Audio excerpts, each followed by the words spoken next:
Ginubatan Albay po, nandun yon sa sa 3rd District of Albay. Nasa likod siya ng Mayon Volcano.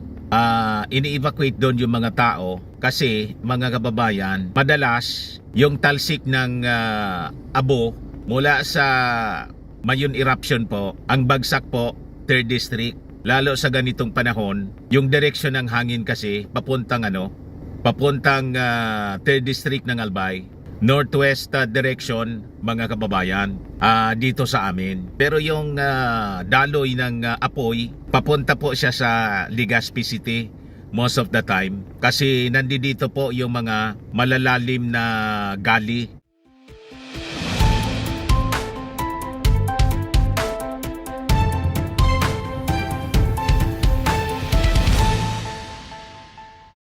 Hello po mga kababayan, si Dante Maravillas. Nasa alert level 3 na po from alert level 2 noong mga nakarang araw. Na-raise na po ngayon ng Philippine Institute of Volcanology and Seismology yung kalagayan sa Mayon Volcano dito po sa lalawigan ng Albay. Kasi kani-kanina lang po mga kababayan nagkaroon ng mild eruption yung Bulkang Mayon. Yan po siya mga kababayan, oh. Kani-kanina lang siya. Mga maliliit na pagsabog siya mga kababayan. Kung gabi siya mga kababayan, kitang-kita ang apoy sa mismong tuktok ng Bulkang Mayon. Yan nakikita ninyong usok. Yan po yung mga bato na nag-aapoy. Kung gabi, makikita ninyo yan na mga bato na binubuga mga kababayan ng Mayon Volcano sa ngayon. So pababa siya, facing Legazpi City siya mga kababayan. Yung daloy ng ibinuga na mga bato, maliliit lang siya. Kaya hindi masyadong mataas yung mga usok na nakikita natin mga kababayan ngayon. So yan po siya mga kababayan. So sabi dito sa sa report ng Inquirer, Mayon Volcano in Albay will be raised to alert level 3 due to the onset of dome collapse, pyroclastic density, current or PDC. Ayon po sa Philippine Institute of Volcanology and Seismology. So ayon sa PHIVOLCS, ang alert level 3 signifies high level of volcanic unrest where magma is near or at the surface and activity could lead to hazardous eruption in weeks. Noong isang araw, mga kababayan, nang magpakita ng intensified unrest yung Mayon Volcano, doon po sa Ginubatan Albay, may ilang families na ang in-evacuate. 4 na pamilya na po or 16 individuals were evacuated from Barangay Mulad Bukad Grande noong Friday mga kababayan, after na yung alert level 2 was raised sa Mayon Volcano since Thursday. Yung Ginubatan Albay po, nandun yon sa sa 3rd District of Albay. Nasa likod siya ng Mayon Volcano. Ini-evacuate doon yung mga tao kasi mga kababayan, madalas yung talsik ng abo mula sa Mayon eruption po, ang bagsak po 3rd District.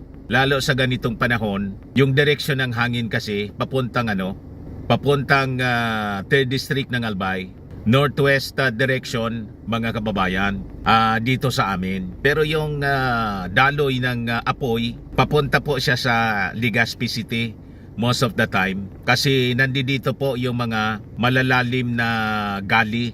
Kaya makikita natin the usual direction po ng pag-erupt ng Mayon Volcano. Ang madalas makikita natin yung maraming apoy na dumadaloy po sa katawan ng Mayon Volcano papunta dito po sa direksyon ng Legazpi City. Kaya doon sa mga turista po, pag ang Mayon Volcano po ay pumuputok, takbuhan sila dito sa Legazpi City kasi perfect po sa viewing yung Legazpi City at Daraga.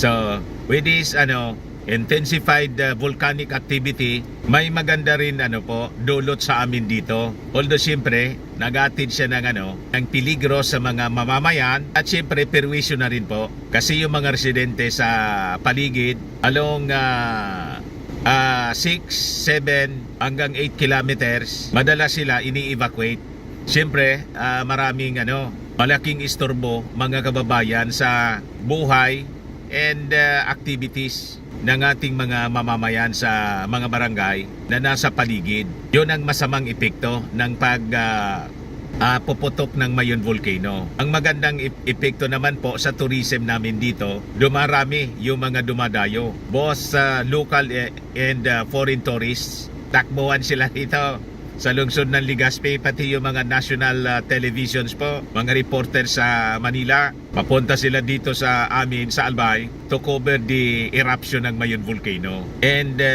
nakakadagdag po siya sa tourist arrivals po dito sa amin. Punong-puno yung mga hotels. At yung mga kainan po, mga restaurants po, dumadami yung mga customers.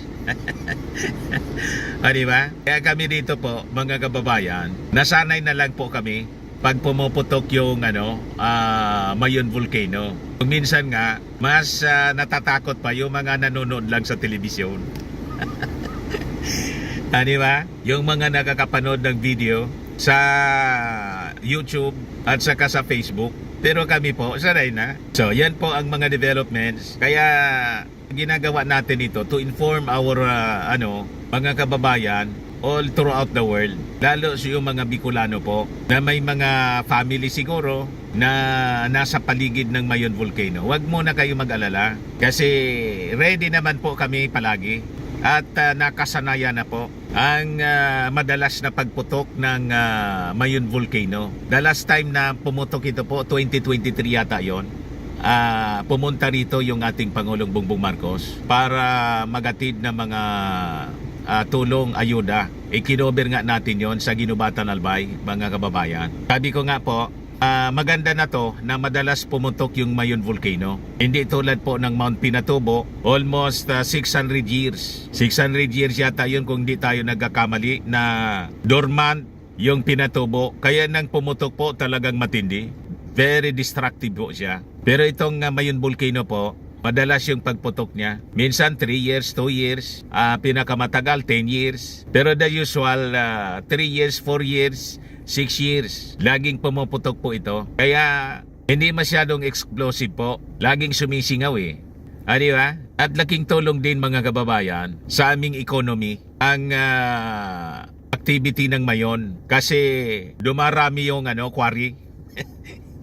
Quarry materials pa. Number 1 po siya yung quality ng mga buhangin at saka mga bato. Gravel and sand. Ini-export na nga po itong mga Mayon rock, mga kababayan. So ito nga po, may emergency notice na naman po. Emergency alert. As of 1:43 PM, January 6, alert level 3. Kasalukuyang may tahimik na pag-agos ng pyroclastic o ozone. Ayan notice po, emergency alert. 1:46 PM. Ngayon lang mga kababayan, alert level 3, kasalukuyang may tahimik na pag-agos ng pyroclastic o ozone sa Bulkang Mayon. Mag-ingat at sumunod sa abiso ng kinaukulan. Ayan mga kababayan, ang emergency alert ngayon pa lang tumunog yung ating cellphone. Noong January 1, the PHIVOLCS put the volcano under alert level 2, indicating increasing or moderate level of unrest that may lead to an eruption. The state volcanologists said the volcano's activity escalated in November 2025 as seen in an increase in rockfall shed. Nagsimula yung unrest ng Mayon Volcano last year, November, at tuloy-tuloy siya na tumataas yung volcanic activity. Yung mga volcanic quakes, mga kababayan. And this time, paggabi, may nakikita na po na mga apoy, rock falls na umaapoy, mga kababayan. Gumugulong po mula sa tuktok ng Mayon pababa sa direksyon ng Legazpi City. Pero hanggang sa may kuwan pa lang po, around mga 3 kilometers yung bagsak, mga kababayan, mula sa summit ng Mayon Volcano. Kasi hindi pa man po masyadong marami yung mga pyroclastic flow. Pero nakikita natin ngayon mga kababayan sa bibig ng Mayon volcano po. Inflated po siya. Sabi nga dito sa amin yung term, nag-uubag. Bumubukol po siya. Ang ibig sabihin kasi, patuloy yung pagtaas ng magma. Kaya yung iba lumalabas na po at bumabagsak yung mga bato pababa. So yun lang po mga kababayan, yung ating update ngayon sa activity ng Mayon Volcano na sabi po ang latest na balita sa atin, alert level 3 na. Na-raise na ng T-Bulks mga kababayan. So lagi lang pong sumubaybay sa ating mga updates mula rito sa lungsod ng Legazpi, Province of Albay. Ako po si Dante Maravillas. Bye bye po. God bless.